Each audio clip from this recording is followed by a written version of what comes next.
Hey guys, it's Jordan.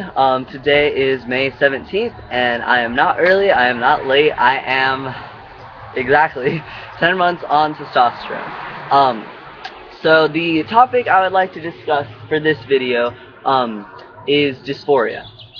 Because summer is coming up, which is like the dysphoria season, at least it is for me. And I am also at a very interesting place right now in my transition to where I feel like it's a really good time to talk about it. But I am, making this video outside because the beautiful Southern California weather is shining.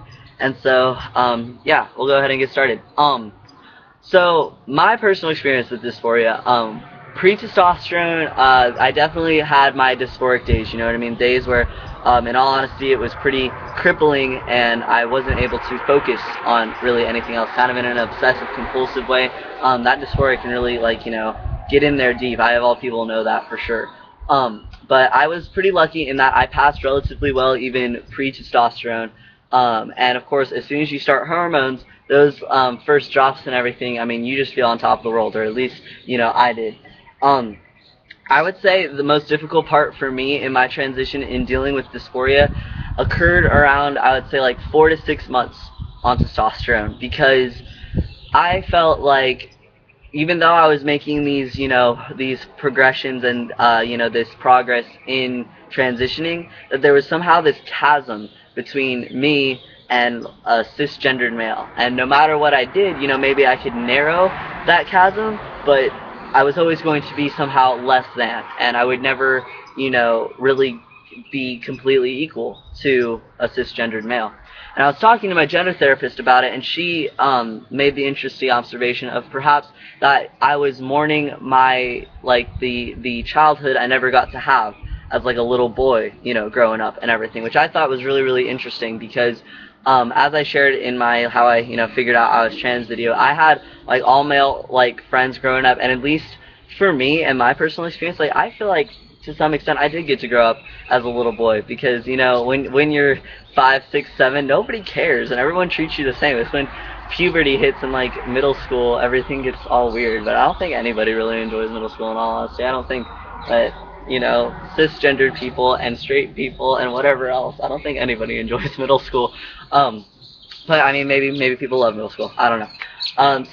But I would say, yeah, that was my hardest part, because I saw these changes coming, but I didn't. I always felt like no matter what I did, I would always be less than. And I don't know if it's, now that I'm 10 months on testosterone, I can really say, all the biological factors that play into taking testosterone have really done me a lot of favors. And my dysphoria has been super low recently, and I think that's seriously due to the fact that, dysphoria is rooted in that you view yourself one way, and then when you look in the mirror, you see something else. That would be hard for anybody to deal with, and that's what trans folk deal with. And for the first time, I look in the mirror, and it is exactly how I feel I am. I look in the mirror, and it's me, and that's awesome. It's the best feeling ever. It's not something I'm accustomed to feeling, in all honesty. And so, yeah, I think the biological part, definitely plays a piece in that, but I also think that to some extent it might be an age thing, a finding yourself thing, because, going back to how I felt 4 to 6 months on testosterone, I was comparing myself to cisgendered males.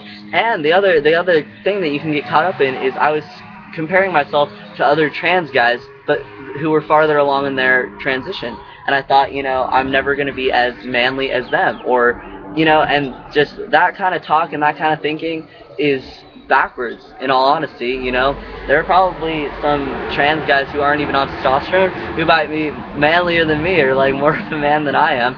And there's cisgender guys who aren't as much of a man as I am. It's all, being a man or being a woman, if you're a male to female transsexual, or even if you're cisgendered, it's not about, your genitalia, and it's not about, yeah, how you were born. It's about who you are and who you become. And I think the piece of becoming, 18 and actually sort of feeling 18, starting to feel 18, is that you come into yourself anyway. And I don't think comparing yourself to other people is the way to do that. You gotta kind of do some soul searching by yourself to come to that place. And so I'm really happy to say that I am at that place. But I do get the dysphoria thing. I mean, I was lucky to be born kind of scrawny, you know what I mean? I mean, I'm short, but you know, I didn't have a huge chest ever. If anything, I am dysphoric about my hips. You know, I won't pretend that I am not. If there's one thing I'm dysphoric about, it would be my hips. But you know, there are those people who are born with, you know, very busty and curvy and voluptuous and all that stuff, which is great if you identify as female. It's not so hot if you identify as male. So I was lucky, you know, in that. But you know, if you're feeling dysphoric, I would say, you know, get some support from your friends and family. You know, hopefully you're out to at least someone, and if you're not out to someone, come out to me. Let me be your support system for real, because there have been some times where I've relied really heavily on friends and family, and there's nothing wrong with it, and people do love you, and people do want to help, even if they don't maybe understand the whole transgendered piece. You know what I mean? Everyone is important, everyone makes a difference, and you know, seriously, if there's no one else, and even if there is someone else, but you know, you want to talk to me about it, talk to me. You know, message me here on YouTube or find me on Facebook. Some of you have already done that.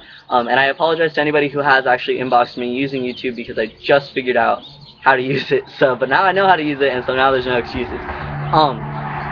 But the other piece I would say is, if you guys are aware of the Trevor hotline, or even if you're not, it's a suicide helpline for LGBTQIA, you know, teenagers specifically, actually. And as I talked about in a previous video, I don't necessarily think that the T should be lumped in there with anything else, and I can speak from personal experience that I have called, and I mean, they're polite about it, but they still might not, you know, fully get it, which is fine. You know, there's a very small percentage of people that actually get it, I feel. But you know, if you're seriously feeling that low about it, you know, I would definitely recommend it. I mean, they've made me feel better every single time I personally have called them. But I mean, dysphoria is part of it, you guys. You know, feeling one way and seeing something else in the mirror, that's rough. I think anybody can sympathize and empathize that that is rough. But you know, even if you can't right now, for financial reasons, for circumstantial reasons, can't get on testosterone, I mean, there are changes in your diet you can make. Working out can really make some of those body changes happen for you if you're looking for muscle mass and fat redistribution even without the hormones. There are things you can do. So just try not to let it invade you too much, because I've been in that dark place, but nothing progressive comes out of that dark place.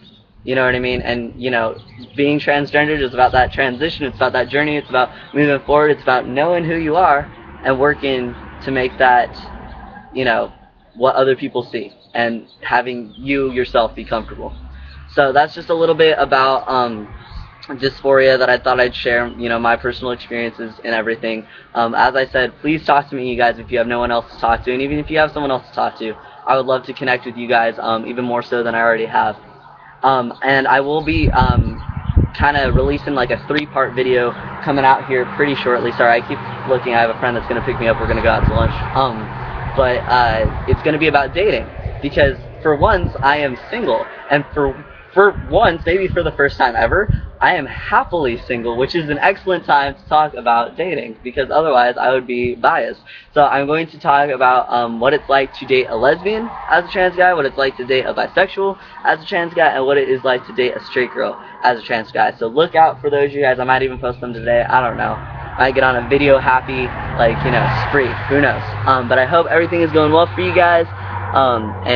Yeah, I will be out with those videos shortly. So enjoy the rest of your day, you guys.